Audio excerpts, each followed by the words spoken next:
want to start by saying we've identified a person of interest in what we're calling the serial killer, criminal sexual conduct suspect. We have a name. We're asking for the public's help to identify so that we can have contact with this person. Again, a person of interest. He's identified as a Martin D'Angelo Kenneth. Martin D'Angelo Kenneth. He's a 34-year-old black male. His height is 5'9", roughly 160 pounds, black hair, brown eyes. He's known to be homeless. He's known to frequent the east side of Detroit. What I have is a couple of pictures, two separate pictures of the same person. They just give different views, and I'll give you an opportunity to take a look. Are either of these Otis pictures, Chief? Otis, state? Yes, one of them. One of them.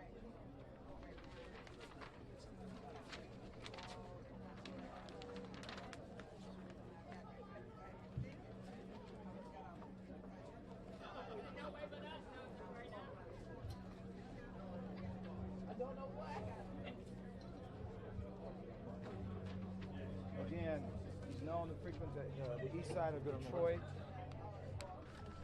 He's known to be homeless. And so we're asking for the public's help. Okay.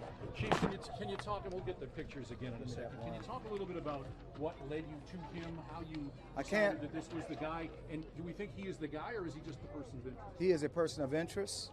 Our investigators have been working on this around the clock. So we've developed a person of interest. And that's all I'll say about what we've done as part of our investigation. As it relates to victim 3, and I'll say preliminarily, we have identified her. She, we believe, to be roughly 55 years old, which is consistent with the 2 other victims in this case.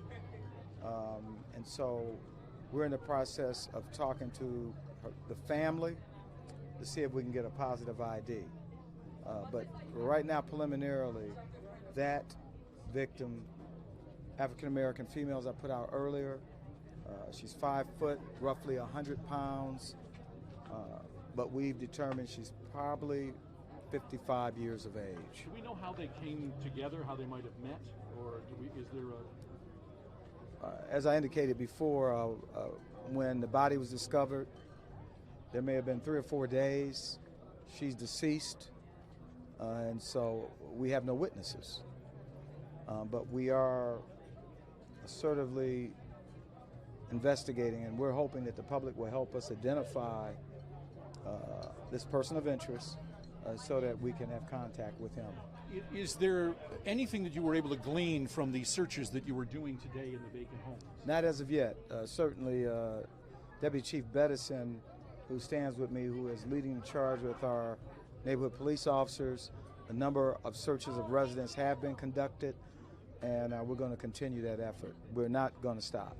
Can you talk about the amazing work that you guys have done, working around the clock tirelessly, now a person of interest? You know, I got to tell you, I sometimes can't even put it to words. I mean, to be the leader of this great organization and the commitment and dedication, the relentless follow-up, little or no sleep, they want as much as I and the community wants to bring some closure, particularly when you talk about a case like this that just creates so much fear in our community.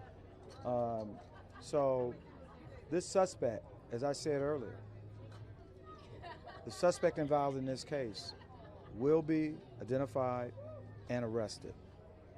I'm convinced. And so you're looking for him now?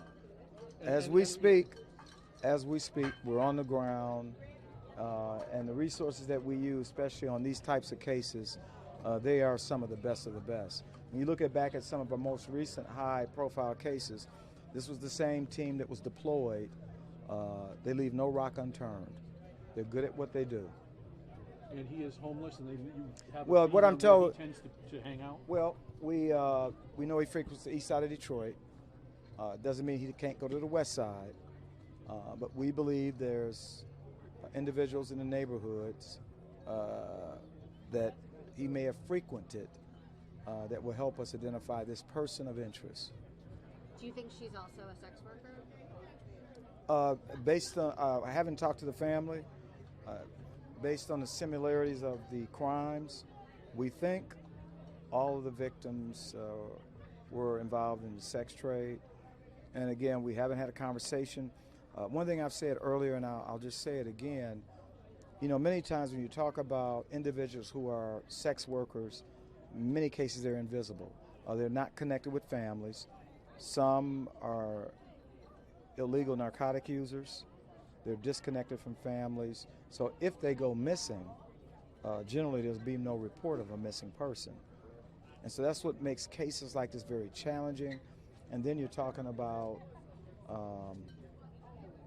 just the whole idea, homeless, sex workers, abandoned homes, that someone may see a victim and a suspect going to an abandoned home, and it may not rise to any level of suspicion. And then when the body is ultimately discovered, sometimes it's days, it's weeks, maybe a month, and you know, depending on time of year, the body decays at a different rate, which makes it increasingly more difficult to identify the victim in so many ways, and also cause a death. Do we think that there are other victims out there of this guy? And as far as the suspect, there could be. I'm not going to rule that out, but we're optimistic that eventually we will identify the right suspect, and when that happens, you'll be the first to know. Thank you, Chief. Chief, could you spell his last name for us, please?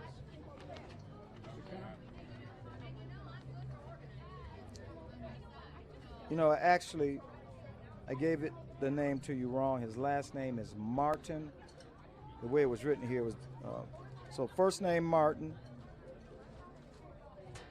last name Martin, I'm sorry, first name Kenneth Martin, middle name D'Angelo.